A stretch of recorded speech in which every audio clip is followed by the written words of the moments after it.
ಇಷ್ಟೆಲ್ಲ pen drive ಪುರಾಣದ ಮಧ್ಯೆ ರೇವಣ್ಣರ ವಿರುದ್ಧದ ಕಿಡ್ನಾಪ್ ಕೇಸ್ಗೆ ಈಗ ಬಿಗ್ ಟ್ವಿಸ್ಟ್ ಸಿಗ್ತಾ ಇದೆ. ಕಿಡ್ನಾಪ್ ಆಗಿದ್ರು ಅನ್ನುವಂತಹ ಸಂತ್ರಸ್ತ ಮಹಿಳೆ ಏನಿದ್ದಾರೆ, ನಾಪತ್ತೆಯಾಗಿದ್ದಂತಹ ಸಂತ್ರಸ್ತ ಮಹಿಳೆ, ಅವರು ಕೊಟ್ಟಿದ್ದಂತಹ ವಿಡಿಯೋ ಸ್ಟೇಟ್ಮೆಂಟ್, ಅವರು ವಿಡಿಯೋದಲ್ಲಿ ಮಾತನಾಡಿರುವಂಥದ್ದು, ಆ ವಿಡಿಯೋ ಈಗ ವೈರಲ್ ಆಗ್ತಾ ಇದೆ. ರೇವಣ್ಣನವರ ಕುಟುಂಬದಿಂದ ಯಾವುದೇ ತೊಂದರೆ ಆಗಿಲ್ಲ ಅಂತ ಈ ವಿಡಿಯೋದಲ್ಲಿ ಸ್ವತಃ ಸಂತ್ರಸ್ತ ಮಹಿಳೆ ಹೇಳಿಕೊಂಡಿದ್ದಾರೆ. ರೇವಣ್ಣ ಅವರಿಂದಾಗ್ಲಿ ಅಥವಾ ಪ್ರಜ್ವಲ್ ರೇವಣ್ಣರಿಂದಾಗ್ಲಿ ಬಾಬಣ್ಣರಿಂದಾಗ್ಲಿ, ಅಂದ್ರೆ ಈ ಕಿಡ್ನಾಪ್ ಕೇಸ್ನಲ್ಲಿ A2 ಆರೋಪಿ ಸತೀಶ್ ಬಾಬಣ್ಣ ಅಂತ, ಯಾರಿಂದನೂ ನನಗೆ ತೊಂದರೆ ಆಗಿಲ್ಲ, ಯಾರು ನನ್ನನ್ನು ಅಪಹರಣ ಮಾಡಿಲ್ಲ ಅಂತ ಸ್ಪಷ್ಟವಾಗಿ ಸಂತ್ರಸ್ತ ಮಹಿಳೆ ಈ ವಿಡಿಯೋದಲ್ಲಿ ಹೇಳ್ಕೊಂಡಿದ್ದಾರೆ. ಹಾಗಿದ್ರೆ ಈ ವಿಡಿಯೋದಲ್ಲಿ ಸಂತ್ರಸ್ತ ಮಹಿಳೆ ಏನು ಹೇಳಿದ್ದಾರೆ, ರೇವಣ್ಣ ಮತ್ತು ಅವರ ಕುಟುಂಬದಿಂದ ತೊಂದರೆ ಆಗಿಲ್ಲ, ನನ್ನನ್ನು ಅಪಹರಣ ಮಾಡಿಲ್ಲ ಅಂತ ಏನು ಹೇಳಿದ್ದಾರೆ ಕೇಳೋಣ. ಊರಲ್ಲೆಲ್ಲ ಹಿಂಗೆ ಮಾತಾಡ್ತಿರ್ತೀವಿ, ಬೇಜಾರಾಗಿ ಒತ್ತಡೆ ಸಂಬಂಧಿಕರ ಮನೆ ಇದ್ದಾರೆ, ನಾಲ್ಕು ದಿವಸ ಕಾಲ ಕಳ್ಕೊಬರೋಣ ಅಂತ ಹೋದೆ. ಆದರೆ ಇವತ್ತು ಟಿ ವಿ ನೋಡಬೇಕಾದ್ರೆ ಗೊತ್ತಾಯಿತು ಈ ಥರ ಎಲ್ಲ ಮಾಡ್ತಾವ್ರೆ ಅಂತ. ಅದನ್ನು ನೋಡ್ಬಿಟ್ಟು ಯಾಕಪ್ಪ ಹಿಂಗೆ ಮಾಡಿದ್ರು ಅಂತ ಯೋಚನೆ ಬಂತು. ಆದರೆ ನಾನು ಯಾವ ತೊಂದರೆನೂ ಏನೂ ಆಗಿಲ್ವಲ್ಲ, ಯಾಕೆ ಹಿಂಗೆ ಮಾಡ್ತಾವ್ರೆ ಅಂತ ನಾನು ಇದು ಮಾಡಿದೆ. ಆದರೆ ನಾವು ಈಗ ಯಾವುದಕ್ಕೆ ಅಲ್ಲಿ ಏನೇ ಇರಲಿ, ಯಾರಿಂದ ಏನು ತೊಂದರೆ ಆಗಿಲ್ಲ. ಭಾವನಕ್ಕನಲ್ಲಿ ರೇವಣ್ಣಲ್ಲಿ ಪ್ರಜ್ವಣ್ಣಾಗಲಿ ಅವರಿಂದ ನಮಗೇನು ತೊಂದರೆ ಆಗಿಲ್ಲ, ನಮ್ಮಿಂದ ಅವ್ರಿಗೆ ಏನೂ ತೊಂದರೆ ಆಗಿಲ್ಲ. ಬಾಬಣ್ಣಲ್ಲಿ ಯಾರೂ ಏನೂ ತೊಂದರೆ ಮಾಡಿಲ್ಲ, ಅದು ಚೆನ್ನಾಗೇ ನೋಡ್ಕೊಂಡು ಕಳಿಸವ್ರೆ. ಆದರೆ ಈ ಮೊಬೈಲ್ ವಿಡಿಯೋಲಿ ಯಾವುದೇ ಅಲ್ಲಿ ನಮ್ಗೆ ಅದಕ್ಕೂ ಸಂಬಂಧನೇ ಇಲ್ಲ, ನಮಗೂ ಅದಕ್ಕೂ ಸಂಬಂಧನೇ ಇಲ್ಲ. ಆದರೆ ಈ ಥರ ಯಾವುದೂ ತೊಂದರೆ ಕೊಟ್ಟಿಲ್ಲ, ಅವರು ಯಾರು ಕಿಡ್ನಾಪು ಮಾಡಿಲ್ಲ. ಸಂಬಂಧಿಕರ ಮನೆ ಇದ್ದೆ, ಟಿ ವಿ ನೋಡ್ತಾ ಇದೆ, ಗೊತ್ತಾಯಿತು ಹಿಂಗೆ ಯಾಕಪ್ಪ ಅಂತ ಹೇಳ್ಬಿಟ್ಟು ಇದು ಮಾಡ್ತಾಯಿದ್ದೀನಿ. ನನ್ನ ಮಗನಾದರೂ ಅಷ್ಟೇ, ಏನು ಭಯಪಡಬೇಡ, ಚೆನ್ನಾಗಿದ್ದೀನಿ, ಬರ್ತೀನಿ 2 ದಿವಸದೊಳಗೆ, ನಾನು ಏನೂ ತೊಂದರೆ ಆಗೋದಿಲ್ಲ, ನಾನು ಚೆನ್ನಾಗಿದ್ದೀನಿ, ಇದು ಗಾಬರಿ ಪಟ್ಕೋಬೇಡಿ, ಇಲ್ಲೇ ಇದ್ದೀನಿ, ಬರ್ತೀನಿ, ನಾ ಯಾವ ಏನೇ ಯಾರೇನೇ ಅಂತ ತಲೆಗಾಸಬೇಡಿ, ಚೆನ್ನಾಗಿರಿ, ನಾನು ಸೇಫ್ಟಿಯಾಗಿದ್ದೀನಿ, ಅವರಿಂದ ಏನು ನಮಗೆ ತೊಂದರೆ ಆಗಿಲ್ಲ, ಅವರು ಕಿಡ್ನಾಪ್ ಮಾಡಿಲ್ಲ, ಈ ಮೊಬೈಲ್ದಲ್ಲಿ ಯಾವ ಸಂಬಂಧನೇ ಇಲ್ಲ. ಇದು ಮಾಡ್ಕೊಂಡು 4 ದಿವಸ ಹೋಗಿದೆ, ಬರ್ತೀನಿ, ಆದರೆ ಎಲ್ಲಿ ಮಾಹಿತಿ ಕೊಡ್ತೀನಿ. ಆದರೆ ಈ ಥರ ಟಾರ್ಚರ್ ಕೊಡಬೇಡಿ, ಪೊಲೀಸ್ನವ್ರು ಕಳಿಸಿ, ನಮ್ಮ ಮನೆ ಹತ್ರ ಮಕ್ಕಳು ಮರಿ ಎಲ್ಲ ಇರ್ತವೆ, ಭಯ ಪಟ್ಕೋತೇವೆ, ಏನು ಇಂಥದ್ದು ಗಾಬರಿ ಐತವೆ.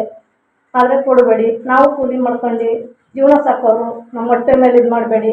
ನಾಳೆ ಸ್ವಲ್ಪ ಬಂದು ಹೋಯ್ತಾಯಿದ್ರೆ ಮಕ್ಕಳು ಏನು ಅನ್ನಿಲ್ಲ, ಅಕ್ಕಪಕ್ಕ ಏನು ಅನ್ನೋದಿಲ್ಲ. ಕೂಲಿ ಮಾಡ್ಕೊ ತಿನ್ನೋರಿಗೆ ಒಂದು ನೆಮ್ಮದಿಯಾಗಿ ಕೂಲಿ ಮಾಡ್ಕೊ ತಿನ್ನೋರು ಬಿಟ್ಬಿಡಿ. ಅಂಥ ತೊಂದರೆನೂ ಯಾರಿಂದ ಏನೂ ತೊಂದರೆ ಆಗಿಲ್ಲ. ಅಂಥ ತೊಂದರೆ ಆದಾಗ ನಾವೇ ಬಂದು ನಿಮ್ಗೆ ಹೇಳ್ತೀವಿ. ಆ ರೀತಿ ಯಾವುದೂ ತೊಂದರೆನೇ ಇಲ್ಲ. ಆ ರೀತಿ ಕೊಡಬೇಡಿ, ಹಿಂಸೆ ಕೊಡಬೇಡಿ. ಆ ಥರ ತೊಂದರೆ ಕೊಟ್ಟಾಗ ನೀವೇ ಜವಾಬ್ದಾರಿ ಆಗಬೇಕಾಯ್ತು. ನಮ್ಮ ಗಂಡನಿಗೆ ಹೇಳಿ ನಮಗೆ ಹೇಳಿ ಏನೋ ತೊಂದರೆ ಆದಾಗ ನೀವೇ ಹೊಣೆ. ಅದಕ್ಕೆ ಹೊಣೆ ಆಗೋದಾದ್ರೆ ಬಂದು ಮನೆ ಹತ್ರ ಏನೋ ಇದು ಮಾಡಿ. ಆ ರೀತಿ ಯಾವ ತೊಂದರೆನೂ ಇಲ್ಲ, ಏನು ನಮ್ಗೆ ತೊಂದರೆನೂ ಕೊಟ್ಟಿಲ್ಲ. ಚೆನ್ನಾಗೇ ನೋಡ್ಕೊಂಡು ಚೆನ್ನಾಗೇ ಕಳಿಸೋರು, ಅದು ಚೆನ್ನಾಗಿದ್ದೀವಿ, ಸೇಫ್ಟಿಯಾಗಿದ್ದೀನಿ, ಯಾರು ಕಿಡ್ನಾಪ್ ಮಾಡಿಲ್ಲ. ಬಾಬಣ್ಣಲ್ಲಿ ಯಾರು ಕಿಡ್ನಾಪ್ ಏನೂ ಮಾಡಿಲ್ಲ. ನೀವು ಅಷ್ಟೇ, ನನ್ನ ಮಗ ಹೇಳೋದಕ್ಕೆ ಇದು ಮಾಡಬೇಡಿ. ನನ್ನ ಮಗ ಏನೋ ಗೊತ್ತಿಲ್ಲದಂತೆ ಇದು ಮಾಡೋನೆ, ನಮ್ಮಮ್ಮ ಹಿಂಗೆ ಹೋಗೋದಲ್ಲ ಅಂತ ಗಾಬರಿ ಪಟ್ಕೊಂಡು ಮಾಡೋನೆ. ಅವ್ರು ಯಾರು ನನಗೆ ತೊಂದರೆ ಕೊಟ್ಟಿಲ್ಲ, ಯಾರು ಕಿಡ್ನಾಪ್ ಮಾಡಿಲ್ಲ, ನಾನೇ ಹೋಗಿದ್ದೀನಿ, ನಾನೇ ಸೇಫ್ಟಿಯಾಗಿ ಬರ್ತೀನಿ. ನೋಡಿ, ಈಗ ಈ ವಿಡಿಯೋ ಈ ಪ್ರಕರಣಕ್ಕೆ ಬಿಗ್ ಟ್ವಿಸ್ಟ್ ಆಗಿ ಪರಿಣಮಿಸ್ತಾ ಇದೆ. ಯಾಕಂದ್ರೆ ಈ ವಿಡಿಯೋದಲ್ಲಿರೋದು, ಮಾತಾಡಿರೋದು ಸ್ವತಃ ಕಿಡ್ನಾಪ್ಗೆ ಒಳಗಾಗಿದ್ರು ಎನ್ನಲಾಗ್ತಾ ಇದ್ದಂತಹ ಸಂತ್ರಸ್ತ ಮಹಿಳೆ. ಇವರನ್ನ ಕಿಡ್ನಾಪ್ ಮಾಡಲಾಗಿದೆ ಅನ್ನುವಂತಹ ಕೇಸ್ ಏನು ದಾಖಲಾಗಿತ್ತು, ಅದೇ ಕೇಸ್ನಲ್ಲಿ ರೇವಣ್ಣರನ್ನ ಅರೆಸ್ಟ್ ಮಾಡಲಾಯಿತು. ನಂತರ ಅವರಿಗೆ ಜಾಮೀನು ಸಿಗಲಿಲ್ಲ, SIT ಕಸ್ಟಡಿಗೆ ಹೋದರು, ಮತ್ತೆ ಅವರನ್ನ ಈಗ ಜುಡಿಷಿಯಲ್ ಕಸ್ಟಡಿಯಲ್ಲಿ ಇರಿಸಲಾಗಿದೆ. ನಾಳೆ ಅವರ ಜಾಮೀನು ಅರ್ಜಿ ಮತ್ತೆ ಕೋರ್ಟ್ನ ಮುಂದೆ ವಿಚಾರಣೆಗೆ ಬರ್ತಾ ಇದೆ.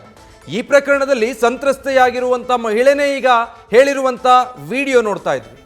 ನನಗೆ ಇವರಿಂದ ಏನೂ ತೊಂದರೆ ಆಗಿಲ್ಲ, ನನ್ನನ್ನು ಯಾರೂ ಕಿಡ್ನ್ಯಾಪ್ ಮಾಡಿಲ್ಲ, ಯಾರೂ ಅಪಹರಿಸಿಲ್ಲ, ನಾನಾಗಿಯೇ ಬಂದಿದ್ದೀನಿ, ನನಗೆ ಇಷ್ಟೆಲ್ಲ ಬೆಳವಣಿಗೆಗಳಾಗಿದೆ ಅನ್ನೋದೇ ಗೊತ್ತಿಲ್ಲ. ಸಂಬಂಧಿಕರ ಮನೆಗೆ ಒಂದು 4 ದಿನಕ್ಕೆ ಅಂತ ನಾನು ಬಂದೆ, ನನ್ನ ಮಕ್ಕಳು ಹಾಗಾಗಿ ನಾನು ಅಪಹರಣ ಆಗಿದ್ದೀನಿ ಅಂದ್ಕೊಂಡು ತಪ್ಪು ಭಾವಿಸಿರ್ಬೋದು, ಹಾಗಾಗಿ ಕಂಪ್ಲೇಂಟ್ ಕೊಟ್ಟಿದ್ದಾರೆ, ಅಂಥದ್ದೇನೂ ಆಗಿಲ್ಲ. ನನ್ನ ಸಂಬಂಧಿಕರ ಮನೆಗೆ ಹೋಗಿದ್ದು ಬರೋಣ ಅಂತ 4 ದಿನ ಬಂದೆ, ಟಿ ವಿ ನೋಡುವಾಗ ಇಂಥದ್ದೆಲ್ಲ ಬೆಳವಣಿಗೆಗಳಾಗ್ತಾ ಇದೆ ಅನ್ನೋದು ನನಗೆ ಗೊತ್ತಾಯಿತು.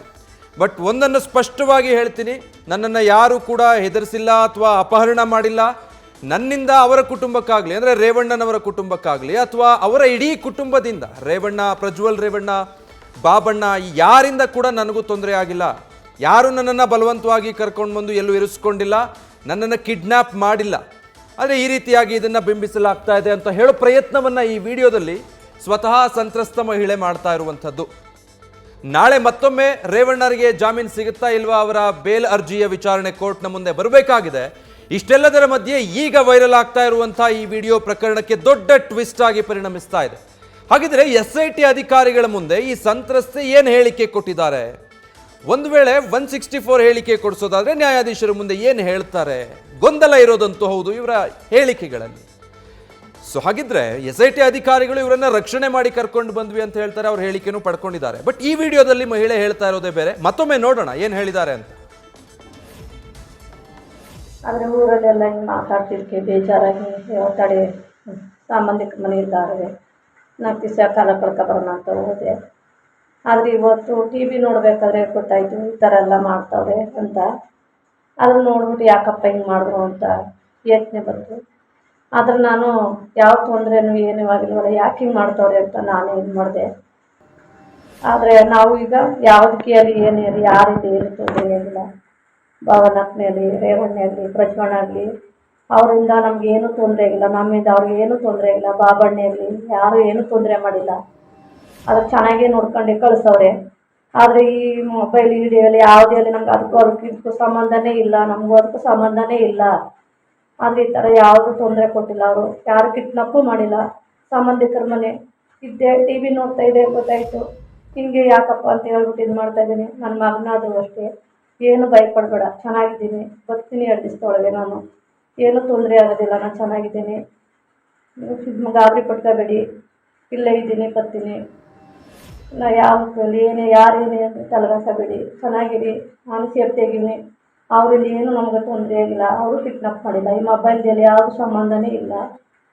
ಇದು ಮಾಡ್ಕೊಂಡು 4 ದಿವಸ ಹೋಗಿದೆ, ಬರ್ತೀನಿ, ಆದರೆ ಎಲ್ಲಿ ಮಾಹಿತಿ ಕೊಡ್ತೀನಿ. ಆದರೆ ಈ ಥರ ಟಾರ್ಚರ್ ಕೊಡಬೇಡಿ, ಪೊಲೀಸ್ನವ್ರು ಕಳಿಸಿ. ನಮ್ಮ ಮನೆ ಹತ್ರ ಮಕ್ಕಳು ಮರಿ ಎಲ್ಲ ಇರ್ತವೆ, ಭಯ ಪಟ್ಕೋತೇವೆ, ಏನು ಇಂಥದ್ದು ಗಾಬರಿ ಐತವೆ. ಆದರೆ ಕೊಡಬೇಡಿ, ನಾವು ಕೂಲಿ ಮಾಡ್ಕೊಂಡು ಜೀವನ ಸಾಕೋರು, ನಮ್ಮ ಹೊಟ್ಟೆ ಮೇಲೆ ಇದು ಮಾಡಬೇಡಿ. ನಾಳೆ ಸ್ವಲ್ಪ ಬಂದು ಹೋಯ್ತಾಯಿದ್ರೆ ಮಕ್ಕಳು ಏನು ಅನ್ನಿಲ್ಲ, ಅಕ್ಕಪಕ್ಕ ಏನು ಅನ್ನೋದಿಲ್ಲ. ಕೂಲಿ ಮಾಡ್ಕೊ ತಿನ್ನೋರಿಗೆ ಒಂದು ನೆಮ್ಮದಿಯಾಗಿ ಕೂಲಿ ಮಾಡ್ಕೊ ತಿನ್ನೋರು ಬಿಟ್ಬಿಡಿ. ಅಂಥ ತೊಂದರೆನೂ ಯಾರಿಂದ ಏನೂ ತೊಂದರೆ ಆಗಿಲ್ಲ. ಅಂಥ ತೊಂದರೆ ಆದಾಗ ನಾವೇ ಬಂದು ನಿಮ್ಗೆ ಹೇಳ್ತೀವಿ. ಆ ರೀತಿ ಯಾವುದೂ ತೊಂದರೆನೇ ಇಲ್ಲ. ಆ ರೀತಿ ಕೊಡಬೇಡಿ, ಹಿಂಸೆ ಕೊಡಬೇಡಿ. ಆ ಥರ ತೊಂದರೆ ಕೊಟ್ಟಾಗ ನೀವೇ ಜವಾಬ್ದಾರಿ ಆಗಬೇಕಾಯ್ತು. ನಮ್ಮ ಗಂಡನಿಗೆ ನಮಗೇಲಿ ಏನೋ ತೊಂದರೆ ಆದಾಗ ನೀವೇ ಹೊಣೆ. ಅದಕ್ಕೆ ಹೊಣೆ ಆಗೋದಾದ್ರೆ ಬಂದು ಮನೆ ಹತ್ರ ಏನೋ ಇದು ಮಾಡಿ. ಆ ರೀತಿ ಯಾವ ತೊಂದರೆನೂ ಇಲ್ಲ, ಏನು ನಮ್ಗೆ ತೊಂದರೆನೂ ಕೊಟ್ಟಿಲ್ಲ. ಚೆನ್ನಾಗೇ ನೋಡ್ಕೊಂಡು ಚೆನ್ನಾಗೇ ಕಳಿಸೋರು. ಅದು ಚೆನ್ನಾಗಿದ್ದೀವಿ, ಸೇಫ್ಟಿಯಾಗಿದ್ದೀನಿ, ಯಾರು ಕಿಡ್ನಾಪ್ ಮಾಡಿಲ್ಲ. ಬಾಬಣ್ಣಲ್ಲಿ ಯಾರು ಕಿಡ್ನಾಪ್ ಏನೂ ಮಾಡಿಲ್ಲ.